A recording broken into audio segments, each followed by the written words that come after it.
think a lot of people these days see God that way. They just do what they can to make God happy. They do everything they think they're supposed to so that God won't be angry at them. It's a good thing to be blessed by God. And ironically, God actually does bless sinful people. It says in the Bible that it rains on the just and the unjust. And in that sense, the rain is seen as a blessing. So a lot of times when he's blessing his people, he blesses those who would not be his people at the same time. But don't think this is to say that there is no heaven and there is no afterlife, because there are people that will make that argument. Listen to that verse.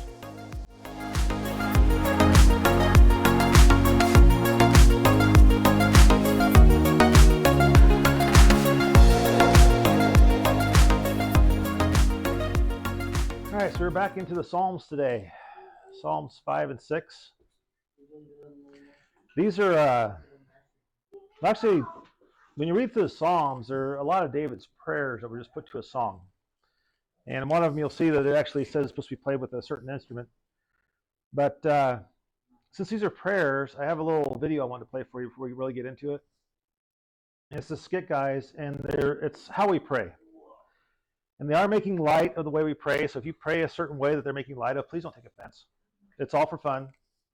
And there's a message at the end of it. So, Justin, if you could get that going. And they take turns being God. Unfortunately, YouTube will not allow me to share the Skit Guys video with you. Sorry. Yeah. Well, people do that a lot of times too, though. Their prayers are all, a lot of times, self-centered. It's all about me. And they're not really listening. They're just praying, throwing the stuff up kind of like confetti and hoping God gets some of it. The one-sided conversation. Yeah. There's another video I wanted to try to play, but I couldn't find a copy that I could get a license to. But it's a guy in a coffee shop. And he's just running down this whole list of all this stuff and blessing all these people. And he finally gets through all of his list. And Jesus goes to say one word to him. He goes, "Oh, look at the time." And he's gone. This is like, we do that. So Psalm 5 says, "For the director of music, for pipes, the Psalm of David." I'm not sure what your translation might say, but basically it's to be played on wind instruments. "Listen to my words, Lord. Consider my lament. Hear my cry for help, my King and my God, for to you I pray. In the morning, Lord, you hear my voice. In the morning I lay my requests before you and wait expectantly. For you are not a God who is pleased with wickedness. With you, evil people are not welcome. The arrogant cannot stand in your presence. You hate all who do wrong. You destroy those who tell lies. The bloodthirsty and deceitful you, Lord, detest. But I, by your great love, can come into your house. In reverence, I bow down toward your holy temple. Lead me, Lord, in your righteousness. Because of my enemies, make your way straight before me. Not a word from their mouth can be trusted. Their heart is filled with malice. Their throat is an open grave. With their tongues they tell lies. Declare them guilty, O God. Let their intrigues be their downfall. Banish them for their many sins, for they have rebelled against you. But let all who take refuge in you be glad. Let them ever sing for joy. Spread your protection over them, that those who love your name may rejoice in you. Surely, Lord, you bless the righteous. You surround them with your favor as with a shield." Again, another short psalm. Jumping back up to the top there, though, it says, "Listen to my words, Lord. Consider my lament. Hear my cry for help, my King and my God." So why is that? Why would you think that would be significant? And him to call God his King and his God. So early on in Israel's history, when they came out of Egypt, God was their God and their King. And then later on, they started viewing God more as a God and less as their King. So they actually asked Samuel to give him a king, an earthly king. And God makes the comment, he says, "Don't worry, they're not rejecting you, they're rejecting me." So what's the difference? To the people of that era, even today probably, God is to appease. You do what you have to make the God happy. So then you can have, you won't ruin your life or whatever. I think a lot of people these days see God that way. They just do what they can to make God happy. They do everything they think they're supposed to so that God won't be angry at them. Whereas if he's your king, your allegiance is with him. There's a whole different thought process there about what you're doing and why you're doing it.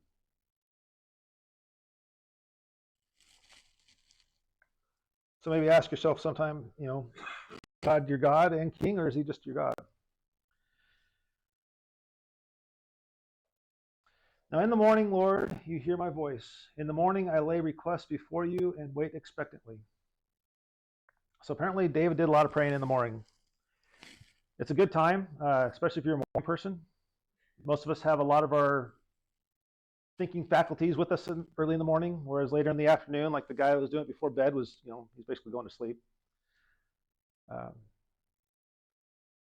They used to say like 10 a.m. was the ideal time to get things done, because that's when you're like most awake and most focused and stuff. Like if you're Price is Right or not. see, your mind's active. I was thinking that too. But it's good to find time in the morning to do Bible reading, prayer, something, and just spend some time with God, and it'll help you throughout the rest of the day. Don't wait till you're ready to go to bed to, But I mean, there's nothing wrong with praying before you go to sleep. It's great to lay things on God. That way you can sleep and rest peacefully. But it's even better if you start off the day with the prayer and what your expectations are and where you think you're going to need help that day, and have God help you through that rather than try and bumble through it yourself. Can't you just talk to him all day long? You can. It's even better yet. Verse 4. For you are not a God who is pleased with wickedness. With you, evil people are not welcome. The arrogant cannot stand in your presence. You hate all who do wrong. You destroy those who tell lies. The bloodthirsty and deceitful you, Lord, detest. This doesn't come across the same as the message that we tell people about God's a God of love and peace, right? There's certain things in here that God hates, but don't think it's the people directly. I heard an analogy one time. It talked about, if you have a child and you've raised them up the way they're supposed to be, but when they get to be an adult, they go off on like a murderous rampage or something like that. You don't hate the child, you hate what the child's become. It's their actions that you're really hating, not the child themselves. And the same here. It's the sinful acts that God is detesting, not the sinners. Psalm 5, verse 7. But I, by your great love, can come into your house. In reverence, I bow down toward your holy temple. Lead me, Lord, in your righteousness because of my enemies. Make your way straight before me. So because of my enemies, make your way straight before me. You may not realize this, but your enemies might be drawing you closer to God. These people that are trying to cause you harm might actually be pushing you closer to God. That make sense? Okay. I really expect to get more questions and looks on that.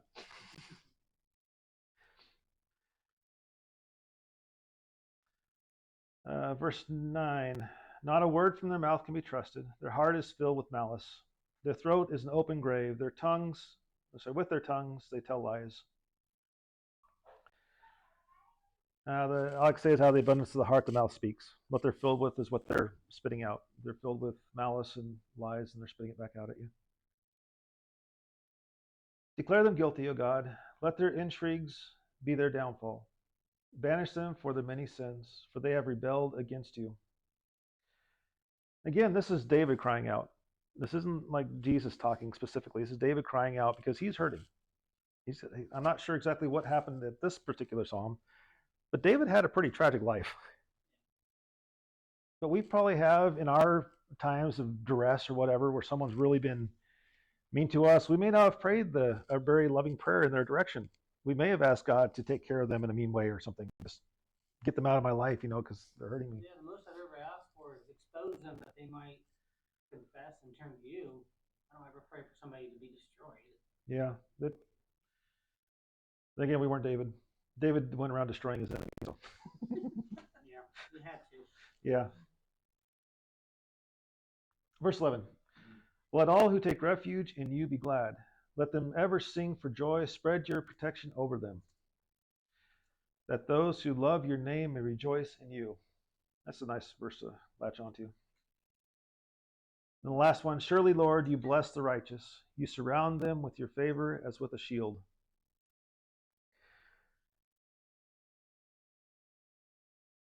It's a good thing to be blessed by God.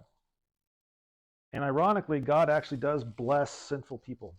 He does bless wicked people. It says in the Bible that it rains on the just and the unjust. And in that sense, the rain is seen as a blessing. So a lot of times when he's blessing his people, he blesses those who would not be his people at the same time. Now let's go on to Psalm 6. Now this is not a psalm I really wanted to end on. It's a rather depressing psalm, really. Maybe you should do two. So you point in on the seven.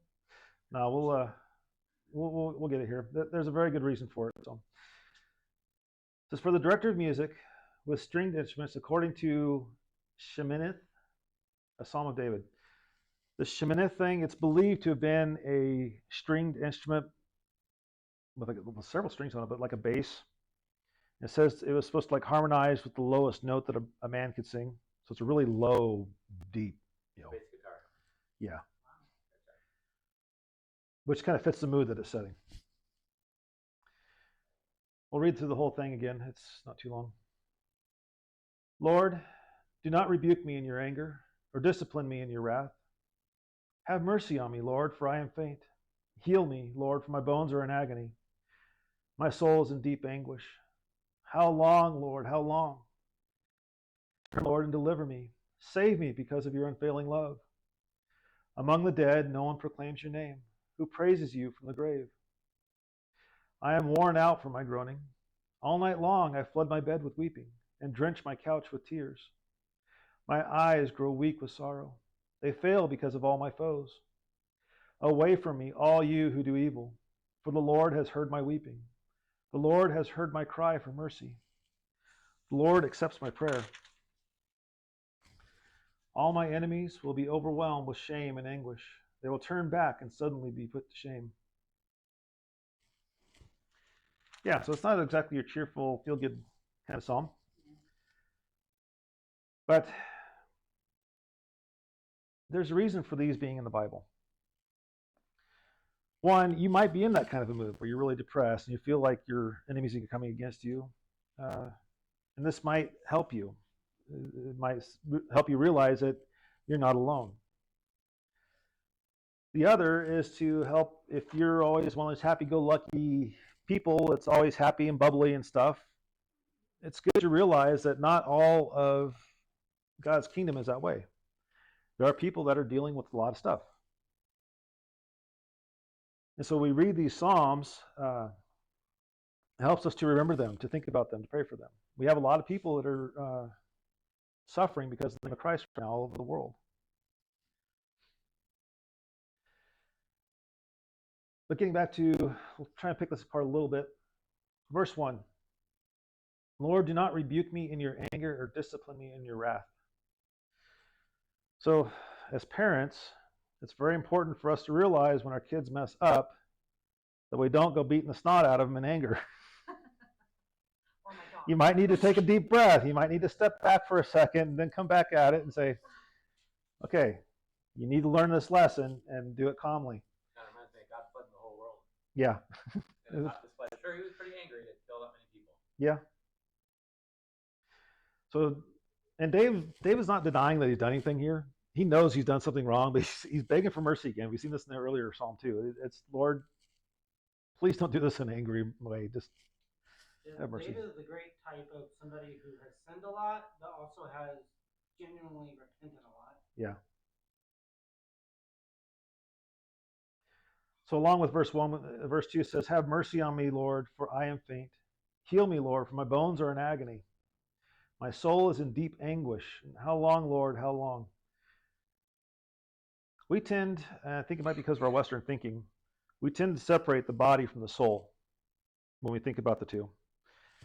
In their way of thinking, the body and the soul were of one. So if the soul was sick, the body was sick. If the body was sick, the soul was sick. If they're both healthy, they were both happy. So when he's talking about how soul's in anguish, we can actually see this. When a person is emotionally crushed, they will experience physical ailments from it. You can, I mean, just from being constantly stressed, constantly depressed, that stuff comes on you and it will affect your physical body. Your heart will start to give out and different things.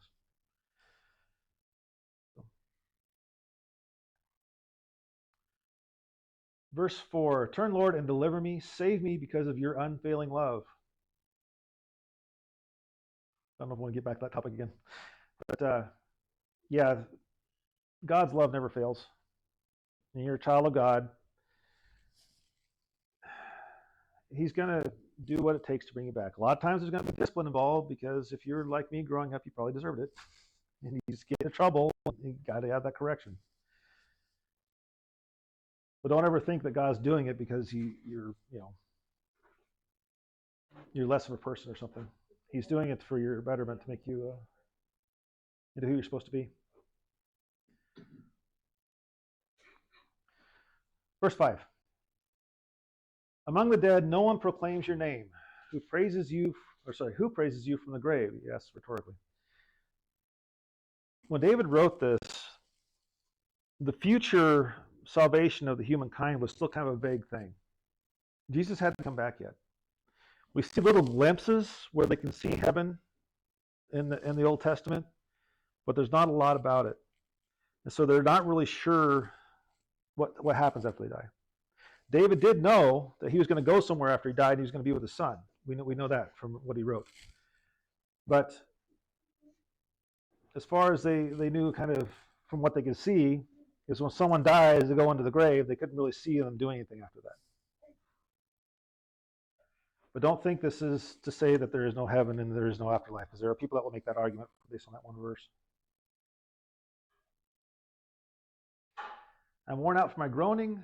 All night long I flood my bed with weeping and drench my couch with tears. So he's really going through something. He's crying, he's moaning, he's really feeling whatever it is that God's sending his way. My eyes grow weak with sorrow. I think Michaels might say that his eyes are wasting away. My eye is consumed because of grief. Okay, that's another one, yeah. It doesn't mean that his eyes were literally being consumed, but he's using exaggerations to explain the grief that he's in. Away from me, all you who do evil, for the Lord has heard my weeping.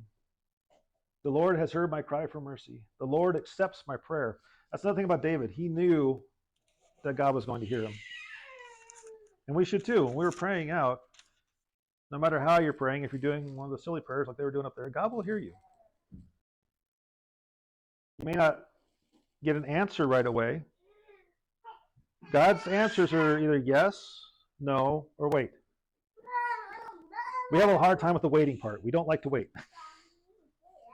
It doesn't say that our spirit is the one that is talking to God. Yeah, when we can't. So maybe in this situation where David was really groaning on his bed, his spirit could be crying out to God rather than him putting the words together. I don't know if you guys have ever been in that position where you were just so overwhelmed with emotion or even pain or whatever that you can't say anything. You can't say anything. And then that's when your spirit cries out. Last verse, verse 10. All my enemies will be overwhelmed with shame and anguish. They will turn back and suddenly be put to shame. So he knows that God's going to deal with his enemies for him. That's what he's trusting in. All right, any questions? Doing great, Mark.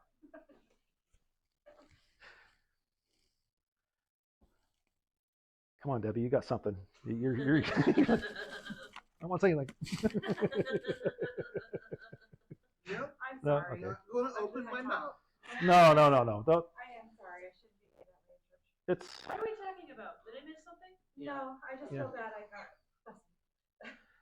got. we got to do a discussion. Oh, Quite About- a discussion. About whether God hates people or okay. those lines. And we had to define a few things, I think, before we could clear it I up. think it is important, like you said, to remember that we're going to have differences of Mhm. opinions, That's Yes. right. and that we're allowed to have them. We are allowed to have differences Yeah. of opinions. It doesn't mean that we're not friends anymore. No. Yeah, thank you. Now, if this was, quote unquote, a Baptist church or a Pentecostal church or something, then I'd have to kind of direct you in that direction of what they think. But this is a Christian fellowship. We should welcome the different talks on the discussions. We can talk things out. That's right. Good. There's this. Take it back to the Yeah. There's an analogy. I don't think it was real, but they may have been, where they put this elephant like in a box, and they had people go up, and they had like little armholes in there. They could go in there and they could feel the elephant. And so they had people go in from these different sides, and they brought them back, and they said, "Okay, what do you think's in there?" Well, one person felt in there, felt the leg, and well, it's got to be a tree. It's a stout, round thing in there, so I imagine it must be a tree in there. Another one reached in the front, felt the trunk, and says, "Oh, it must be a snake. That thing was moving all over the place, and it was like smooth." And another one goes around the tail. Like, no, there's something else going on here. It's not a tree or a snake. What it is, they're all seeing parts of the same elephant. So a lot of times God might show us something about himself. If we come together, if we can talk about it, we might get a better picture of who God is. Does it say somewhere that right now we know in part and we see in part? Yeah, but in there we'll know in whole, meaning in the afterlife we'll know in whole. See the whole picture. Yeah.